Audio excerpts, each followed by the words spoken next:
What's up, everybody? Welcome back to Four Boots Goofing. I'm Nick. I'm Reece.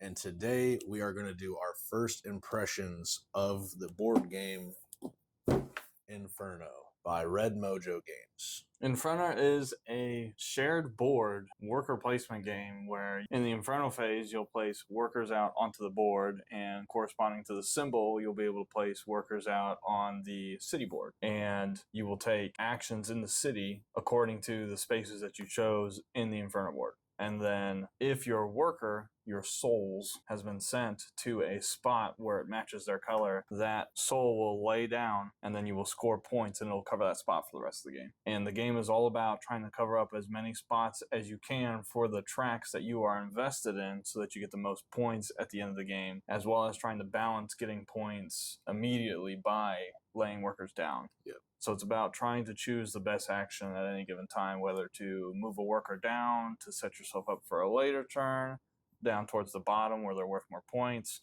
or choosing the correct spot on the Inferno board for you to take a specific city action that you want to take that'll give you other benefits or increase the options that you had for playing cards and for recalling your workers. It had a really, really nice balance with the two different phases, Yeah, like you said, and how the one phase fed into the second phase where you go up and take the actions at the city, which had 4 free actions that weren't very good, and then there was 4 special actions, but you'd have there'd be some requirement to place your worker there, whether it was pay some money or you have to have a specific worker to be able to place there. And that also determines where you can recall from, which is a whole other phase of the game that happens, which is how you recall your workers and bump up some of these tracks at the bottom that will determine your end game scoring capabilities, which is a fun multiplier puzzle that they had going on down there as well. I thought the tower was a neat idea where you have to build it up so you can have more slots for workers, and then also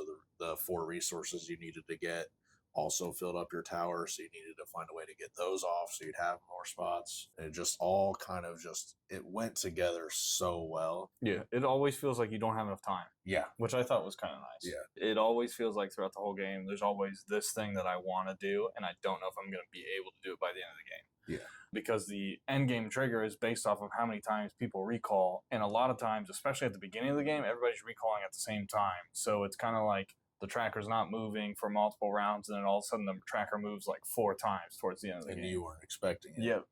And so that could happen at any point at the later half of the game and completely screw up how many turns you thought you had left. Yeah. It's a nice puzzle. There's a lot going on. It's kind of point salad-y, I would say. There's a lot of end game scoring. Like, there is some during the game scoring, but a lot of it is trying to make all of the pieces fall in the right place right at the end of the game so that you get the most points.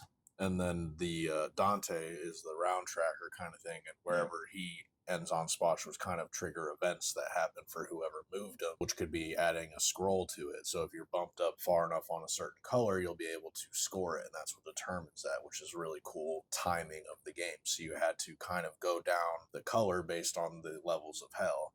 And it starts at the top, so you need to bump up this color. Well, he's going to get to the next color here pretty soon, so maybe you should jump ahead, or do you jump ahead to the next one if somebody's already way ahead on the other color? So it's that nice back and forth the whole game. Yep, and there's a way that you can upgrade each of the tracks, each of the different levels of hell. You can upgrade them with the scrolls so that they multiply more, and that's a ton of points if they're upgraded. So there's also the choice that you have to make where, do I invest in this track that's not upgraded, or invest in this track who my opponent has already been upgraded, and then maybe I can cash in on those points like they are. Yeah. There's a lot of different choices you can make. I thought it was good. I enjoyed it a lot. The worker placement was very interesting, even though it's just worker placement. Like, how many games have done that? But they did it in a super clever way. There was a economic part of the game, too, where you had to make sure you had enough money. And you had to pay hell money to move souls into the 7 levels of hell. So you had to make sure you always had money, and you have to turn florins into your hell money. So it was just a balance that you're also trying to do at the same time of doing all those other actions. Again, with the circle. It's a circle. Everything's a circle. Yeah. I like this one. My biggest gripe, we played this at 4 players, obviously, because that's what we do here at Four Boots Goofing. It took like 5 hours? 4.5? Yeah, probably 4.5, 5 hours. Granted, my wife was struggling to comprehend this one for about 2 hours, half the game. She almost won though, right? She did do pretty well after she kind of figured it out, but it was not grasping it totally. So that was kind of a teaching throughout. And the teach wasn't that bad actually. No, like I didn't have a problem teaching it. She just struggled to comprehend what I was saying. There's a lot of moving pieces, so it's kind of like if you do this, then you have to think about this ahead. Yeah. So there's quite a bit of thinking ahead. Every single turn you take, you have to weigh a lot of different options. So. Yeah, and that's, I think, with repetitive plays, the game time would definitely decrease. It'd probably be 3 hours minimum. Yeah, at 4 players. And we played the shorter version too, right? Yeah, we played the shortened version of that as well, which is what they recommend for your first game, which was a good call on their part. Yes. Yeah, but that puts you like 5 rounds ahead of where you would have been in terms of the 5 recalls ahead. Yeah. So like basically kind of one less round, I would say, because once everybody recalls, I think you only start like 4 spaces down, and that's 1 recall for each person. Yeah, so. And I would probably only play at that just from there on, because you don't want this game to be 5-6 hours. On a first impressions basis, I think this was good. I do want to play it again. There's a lot of varying starting options too. Yes. If we play this again, so there's like you told us about the different monsters and stuff. Yeah, there's the monsters. We didn't even mention the monsters yet. There's 6, I think, in the game, and you only play with 2 at a time, and they reside in hell, of course, and they each have a special effect where they can kind of maneuver the souls around, because there's some obstacles where the way you have to move them to get the certain colors, and they kind of break the rules on that front. So there's just different ways to break the rules of the hell phase, which was really interesting. And we only played with 2 so far, so there's 4 we haven't tried yet.